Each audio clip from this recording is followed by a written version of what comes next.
Indian institutes of science education and research. आपने कितना IITs के बारे में सुना है, एम्स के बारे में सुना है, लेकिन अगर आपको आइजर्स के बारे में पता चल गया है कहीं से भी, तो आपको पता होगा कि these are one of the premier research institutes in India, जहां आपको देश में कटिंग एज रिसर्च करने का मौका मिलता है। फर्स्ट सेकेंड ईयर से आप करोड़ों के इंस्ट्रूमेंट्स को यूज़ करते हो, खुद का प्रोजेक्ट डिसाइड कर सकते हो आपको किन चीज़ों पे काम करना है। केमिस्ट्री में मटेरियल केमिस्ट्री हो गया, ऑर्गेनिक केमिस्ट्री हो गया, बायो इनऑर्गेनिक केमिस्ट्री हो गया, फिजिकल केमिस्ट्री हो गया। आपने सुना होगा कि मैग्नीशियम की सिर्फ 2 ही वैलेंसी हो सकती है +2, लेकिन कैसे आप खुद सिंथेसाइज कर सकते हो +1 मैग्नीशियम का स्टेट। आप आइजर कोलकाता जैसे इंस्टीट्यूट की रिसर्च देखोगे तो आपको ऐसा एक मटेरियल डेवलप किया गया है जो टूटने के बाद खुद से हील हो जाता है। जस्ट इमेजिन का आपका फ़ोन है, गिरा फर्श पे, टूट गया लेकिन वापस से हील हो गया। ऐसा टेम्पर्ड ग्लास आप बना सकते हो। केमिस्ट्री के मेथड्स को यूज़ करके प्लास्टिक को फ्यूल में कन्वर्ट कर सकते हो। ये जो हम सपने देखते हैं ना क्लास 8 में 9th में कि एल्बर्ट आइंस्टाइन, स्टीफन हॉकिंग ने जो रिसर्च किया कॉस्मोलॉजी की, या हमें जो इतनी सारी इमेजेस मिलती हैं नासा के हबल टेलीस्कोप से या फिर वोएजर से, सारे गैलेक्सीज की इतने अच्छे अच्छे नेब्यूलास की कहाँ से आती हैं, उन डेटा को कौन प्रोसेस करता है। इसरो के जो मिशन होते हैं, मार्स में जो पानी डिटेक्ट हुआ है या मून में पानी डिटेक्ट हुआ है, कैसे हुआ है, आखिर स्पेक्ट्रोस्कोपी नाम की जो टेक्निक है आपने शायद सुनी हो। तो इन चीज़ों के बारे में जब आपको फैसिनेशन होता है, लगता है कि काश ये आप भी कर पाते, काश ये डिस्कवरी आप कर पाते। बहुत सारे प्रोजेक्ट्स चल रहे हैं, स्पेस एजेंसीज रेस में लगे हुए हैं कि चांद में जाएं, वहाँ कॉलोनीज बनाएं। इलॉन मस्क भाई साहब तो मार्स में जाना चाह रहे हैं और इतना ज़्यादा फंडिंग इन चीज़ों पे हो रही है, लेकिन हमारे पास एक्सपर्टीज़ की कमी है। हमारे पास उन लोगों की कमी है जो इन चीज़ों को रियलिटी बना पाए। अगर आप फिजिक्स में हो तो आपके पास इतने करियर ऑप्शंस है, स्पेशली अगर आप डेटा में जाते हो तो not only astronomy, astrophysics, cosmology, but real life में भी आप डेटा साइंस में, आप इन्वेस्टमेंट बैंकिंग में जा सकते हो। करोड़ों के पैकेजेस होते हैं। At the same time chemistry में जैसे मैंने बताया मटेरियल केमिस्ट्री है, बायो इनऑर्गेनिक केमिस्ट्री है। बायोलॉजी में अब तो जीनोम एडिटिंग पॉसिबल है क्रिस्पर जैसे मेथड्स के कारण। कैन यू इमेजिन कि आप जीन्स को मैनिपुलेट कर सकते हो? कभी ऐसा सोचा है? ये सारी रिसर्च कहाँ होती है? हमारे देश में होती है क्या, या सिर्फ विदेश में होती है? हमारे देश में भी होती है, लेकिन आपको तब पता चलेगा ना जब आपको कोई बताएगा कि जेई और नीट के अलावा भी एग्जाम्स होते हैं। आइजर एप्टीट्यूड टेस्ट हो गया, जहां से आपको 7 आइजर्स में एडमिशन मिलता है। आइजर पुणे, कोलकाता, मोहाली, भोपाल, बरहमपुर, तिरुवनंतपुरम, तिरुपति। जहां के आप कैंपसेस देखोगे ना तो ऐसा लगेगा कि रिजॉर्ट में आए हो, आप घूमने आए हो। यही नहीं, next exam, national entrance screening test के थ्रू आप डिपार्टमेंट ऑफ एटॉमिक एनर्जी ने जो इंस्टीट्यूट्स बनाए हैं, नाइसर भुवनेश्वर, CBS मुंबई, IACS कोलकाता, जहां प्रोफेसर CV रमन ने रिसर्च की थी। आपको पता है ICS Kolkata is older than IISc Bengaluru. It is oldest research institute in whole Asia. Anyways, मेरा काम था आप सबको अवेयर करना। इस वीडियो में हम स्पेसिफिकली बात करेंगे आइजर एप्टीट्यूड टेस्ट की, जिसकी बहुत सारी डिमांड आ रही थी हमारे IISc बेंगलोर के वीडियो के बाद, क्योंकि आपको भी पता है कि अब not only 7 IISERs but IISc Bangalore और IIT मद्रास भी आइजर एप्टीट्यूड टेस्ट के थ्रू एडमिशन लेता है। नाउ सबसे पहले बता देता हूं कि आइजर्स में आखिर प्रोग्राम्स कौन से होते हैं। 5 ईयर डुअल डिग्री प्रोग्राम होता है BSMS at all 7 IISERs, and सिर्फ आइजर भोपाल में कुछ स्पेसिफिक केसेस होते हैं 4 ईयर BS का, इंजीनियरिंग एंड इकोनॉमिक साइंसेज में। उसके बाद करिकुलम में बहुत ज़्यादा एम्फोसिस की जाती है नेचुरल साइंसेज यानी बेसिक साइंसेस, जिसमें कि स्पेशली आपको इंटरडिसिप्लिनरी अप्रोच दिखाया जाता है। Along with all of these things, ऐसा नहीं सिर्फ पढ़ाई होती है, यहाँ वर्ल्ड क्लास लेवल इंफ्रास्ट्रक्चर होता है। कैंपसेस की मैंने बात की, मेडिकल फैसिलिटीज़ हैं, स्पोर्ट्स हैं, कोलैबोरेशंस होते हैं। इनफैक्ट मैं एक एग्जांपल दूंगा, एक बायोलॉजी के हमारे प्रोफेसर इकोलॉजी में रिसर्च करते हैं, वो ट्रैकिंग के लिए अपने स्टूडेंट्स को ले जाते हैं। वहाँ नए नए फ्रॉग्स की स्पीशीज़ होगी, सेलेमेंडर हो गए, स्पाइडर्स हो गए, इन पे रिसर्च करते हैं। वो बहुत मज़ा आता है। अगर आप उन चीज़ों पे इंटरेस्टेड हो ना, तो बहुत बहुत ज़्यादा मज़ा आता है। Coming to the eligibility criteria क्या है, जैसा कि आप देख सकते हो एक्चुअली 2024 का मैंने लिखा है, क्योंकि ये सारी इन्फॉर्मेशन ऑफिशियल वेबसाइट से ली गई है। जब मैंने 2023 में 2024 का वीडियो बनाया था, तब भी आप बच्चे पूछ रहे थे कि भैया क्या एलिजिबिलिटी चेंज हो जाएगी, क्या क्या कुछ चेंज हो जाएगा। कुछ चेंज नहीं हुआ। 2024 एक साल बढ़ा दोगे, 2025 का डेटा आपको मिल जाएगा। सबसे पहला आपकी एलिजिबिलिटी होती है कि आपको क्लास 12th पास होना चाहिए विथ एनी रिकॉग्नाइज्ड बोर्ड। 22, 23, 24 था, लेकिन ये अब चेंज हो जाएगा। क्या हो जाएगा? 2023, 2024 एंड 2025, यानी नेक्स्ट ईयर अगर आपका क्लास 12th बोर्ड खत्म होता है। तो उसके बाद क्राइटेरिया आती है कि मिनिमम 3 सब्जेक्ट तो होने चाहिए, फिजिक्स, केमिस्ट्री, मैथ्स और बायो में मिनिमम 3 सब्जेक्ट। देखो इंटरनेट पे बहुत सारी गलत इन्फॉर्मेशन है कि चारों सब्जेक्ट देना पड़ता है या चारों सब्जेक्ट कंपलसरी है। नहीं कंपलसरी है, कैसे बताऊं मैं, ठीक है। तो चिल्ला चिल्ला के बता रहा हूं कि बस 3 सब्जेक्ट ही कंपलसरी है। एंड फाइनली कि अगर आप ST SC PWD कैटेगरी में हो तो मिनिमम 55% चाहिए, only 55, not 75 like JEE examination for eligibility. And बाकी सभी कैटेगरीज के लिए minimum 60% to give this examination. Now अब आप पूछोगे कि भैया आखिर एग्जाम का पैटर्न क्या होता है। बहुत सिंपल है, 4 सेक्शंस होते हैं, physics, chemistry, maths, bio. Now अभी अभी मैंने आपको बोला कि सिर्फ 3 सब्जेक्ट्स ही कंपलसरी हैं।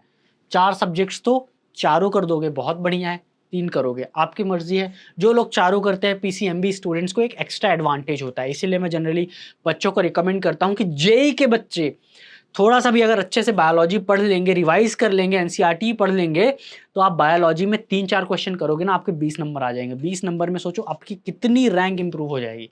सेम वे नीट के बच्चे कुछ मैथ्स के कॉन्सेप्ट्स होते हैं, सेट, रिलेशन, फंक्शंस, इनको कर लोगे ना, 4-5 क्वेश्चन आराम से हो सकते हैं, 15-20 नंबर में बहुत अच्छी रैंक आपकी इंप्रूव हो जाएगी। तो हम रिकमेंड करते हैं आपको चारों सब्जेक्ट्स करने चाहिए। सिंपल, जैसा मैंने बताया 4 सब्जेक्ट्स होते हैं, टोटल 60 क्वेश्चन, यानी पर subject 15 question, physics, chemistry, maths, bio individually में। नाउ टोटल आपको 180 मिनट्स मिलते हैं, यानी 3 आवर्स मिलते हैं। ईच करेक्ट आंसर के लिए आपको 4 नंबर मिलेंगे, यानी 60 इंटू 4 हो गया, 240 मार्क्स का पेपर होता है। अगर गलत किया तो -1 हो जाएगा, छोड़ दिए क्वेश्चन को तो 0 मार्क्स मिलेंगे। And that's why total exam के मार्क्स होते हैं 240। चलिए अब हम बात करते हैं कि आखिर कितने सीट्स होते हैं। इसमें हम IISc बैंगलोर और IIT मद्रास की बात नहीं कर रहे हैं, क्योंकि उनके लिए सेपरेट स्पेसिफिक वीडियो मैंने बना रखा है। अगर हम IISERs की बात करें तो आप देख सकते हो बरहमपुर में 180, भोपाल में सबसे ज़्यादा है 255, क्योंकि उसमें 2 और प्रोग्राम्स हैं। एक्चुअली उनसे भी ज़्यादा तो पुणे में है 288, एंड उससे भी ज़्यादा है IISER तिरुवनंतपुरम में 320। ये है भोपाल के अलग से प्रोग्राम, इसीलिए यहाँ 255 प्लस ये दोनों कर दोगे। टोटल 1933 सीट्स है इन ऑल 7 IISERs। अब डेट्स की बात करें तो ये 2024 की डेट्स हैं। जनरली अप्रैल में एप्लीकेशन फॉर्म ओपन होता है, मई में क्लोज हो जाता है, मिड मई में। करेक्शंस के लिए फिर से अप्लाई कर सकते हो आप, अगर किसी ने गलत कैटेगरी भर दी, किसी ने गलत सर्टिफिकेट अपलोड कर दिया, एंड सो ऑन।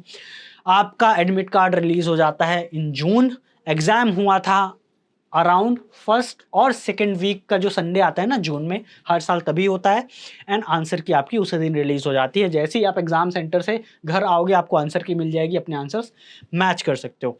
फाइनली आपका काउंसलिंग प्रोसेस स्टार्ट हो जाता है, एंड सो ऑन। फाइनली जो आपका रिजल्ट आता है वो लगभग 15 दिन बाद आ जाता है, ठीक है। हर साल का ऑलमोस्ट यही सिनेरियो है।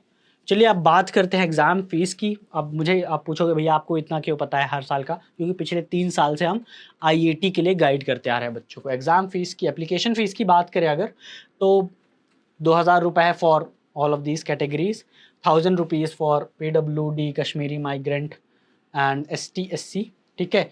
12,000 for people applying from foreign categories, you know PIO OCI card holder या फॉरेन कैटेगरी में जो बच्चे आते हैं, दिस इज़ नॉट रिफंडेबल।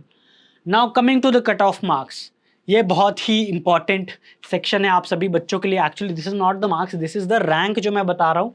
हर साल जब हम प्रेडिक्शन वीडियो निकालते हैं IAT के रिजल्ट के बाद, तो उसमें लाखों व्यूज़ आते हैं, specially because people want to know कि मैं कितने नंबर लाऊं या कितनी रैंक लाऊं तो आपका एडमिशन होगा।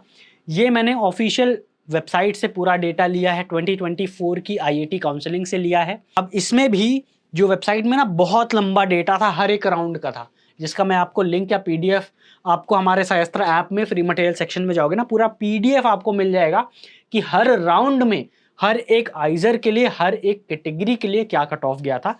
ये मैंने समराइज कर दिया है स्पेशली फॉर दीज पीपल, ठीक है। तो IISER बरहमपुर की बात करें, जनरल कैटेगरी में 4488 गई थी rank, all India rank, common rank list की बात कर रहा हूँ। जनरल PWD में 2381, OBC NCL में 2400, SC में 965, ठीक है, ऑल इंडिया रैंक की बात कर रहा हूँ, एंड सो ऑन। आप देखोगे जो सबसे ज़्यादा कठिन होता है जो IISER मिलना, IISER पुणे। तो जनरल में इसकी क्लोजिंग रैंक थी 1023, जनरल PWD में 133, OBC NCL में 938, SC में 340, ST में 222, EWS में 247। तो इतना तो ला ही सकते हो, इतना टफ नहीं होता है जनरली, ठीक है। हर साल हम पिछले 3 साल से देखते आ रहे हैं, सबसे ज़्यादा कठिन तो भाई जनरल वालों के लिए है, राइट। नाउ कमिंग टू, ये हमारे कुछ स्टूडेंट हैं जनरल कैटेगरी में, all India rank 1, all India rank 3, EWS में 4, 5, 6 और 500 से ज़्यादा सिलेक्शंस रहे हैं हमारे इस साल आइजर एप्टीट्यूड टेस्ट 2024 की बात कर रहा हूँ मैं। एंड ये हैं हमारे नेक्स्ट के सिलेक्शंस। जस्ट इमेजिन कि टोटल 200 सीट्स हैं और 100 से ज़्यादा स्टूडेंट्स SciAstra के हैं। आइजर्स में 1933 सीट्स है, राइट, 2000 भी आप मानोगे तो 25% से ज़्यादा स्टूडेंट्स SciAstra के हैं। थोड़ी ब्रैगिंग कर रहा हूँ, बट हाँ, मुझे बहुत गर्व है हमारे बच्चों पे। ये हमारे कुछ अदर स्टूडेंट्स हैं जनरल कैटेगरी में, ऑल इंडिया रैंक 13 KVPY में, नेस्ट में 12, एंड ओवरऑल हमारे 2000 से ज़्यादा सिलेक्शंस रहे, ये IECS कोलकाता में। Now coming to the courses, इन्हीं कोर्सेज से पढ़ के इन बच्चों ने इतनी अच्छी रैंक्स लाई हैं। अभी हमारा लेटेस्ट चल रहा है विक्रम 2.2 बैच, जिसमें आपको क्रैश कोर्स फ्री मिलेगा एट जस्ट 6999 विथ 30% डिस्काउंट। अगर सेल आ रही है तो कुछ और डिस्काउंट होगा, ठीक है। Now best course for IAT and nest, आपको मेंटर्स मिलेंगे from IISc Bangalore, IITs, IISERs, NISER। आपके लिए कंप्लीट 11-12 दोनों का सिलेबस करवाया जाएगा, लाइव क्लासेस मिलेगी, उनकी रिकॉर्डिंग्स मिलेगी, वीकली आपको मॉक टेस्ट वगैरह होते हैं, डाउट क्लियरिंग क्लासेस होती हैं, हर मॉक टेस्ट के बाद इंटरेक्शन सेशन होते हैं आपके मेंटल हेल्थ के लिए। इंटरेक्शन सेशंस में हम पढ़ाई के अलावा जो चीज़ें होती हैं ना, आपका टाइम टेबल फॉलो नहीं हो रहा है, कैसे बनाए, स्ट्रैटेजी क्या होनी चाहिए, घर में अगर कोई इशूज़ है कैसे टैकल करोगे, इन चीज़ों को करते हैं। डेली चैलेंजेस एंड प्राइजेस आपके लिए लाते हैं ताकि आप मोटिवेटेड रहो थ्रू आउट, एंड ये सब कुछ इतने अफोर्डेबल प्राइस में। ये हो गया Kalam batch, same thing completely in English classes के लिए जिन लोगों को इंग्लिश में पसंद है। Now this is our latest launch physics chemistry maths bio के लिए, book for IAT and next 2025 exams. इससे अच्छी बुक आपको नहीं मिलेगी। करेंटली जो अवेलेबल बुक्स थी, बुक नहीं थी, लाइक बहुत गंदी सी मॉड्यूल बोल सकते हो आप, बिल्कुल पसंद नहीं थी, एंड अनफॉर्चुनेटली बच्चे मिसगाइड हो रहे थे। इतने इजी क्वेश्चंस थे उसमें ना, आप पढ़ोगे भी तो आपको करके क्वेश्चंस तो बड़ा मज़ा आएगा कि सॉल्व हो गया, लेकिन वो IIT नेस्ट के लेवल के नहीं थे। That's why we designed our own book. These are some of the recognitions that I had got when I was at NISER Bhubaneswar itself, and these are some of our students जब हम IISER Bhopal गए थे, IISER Mohali गए थे and NISER Bhubaneswar गए थे। इस साल भी हम आने वाले हैं बहुत ही जल्दी अपने बच्चों से मिलने, जैसे कि हमने बताया हज़ारों बच्चे हमारे इंस्टीट्यूट्स में पढ़ रहे हैं। With that all the best. कोई समस्या है, परेशानी है, कमेंट में बता देना, रिप्लाई ज़रूर मिलेगा। And see you at your dream institute. जय हिंद।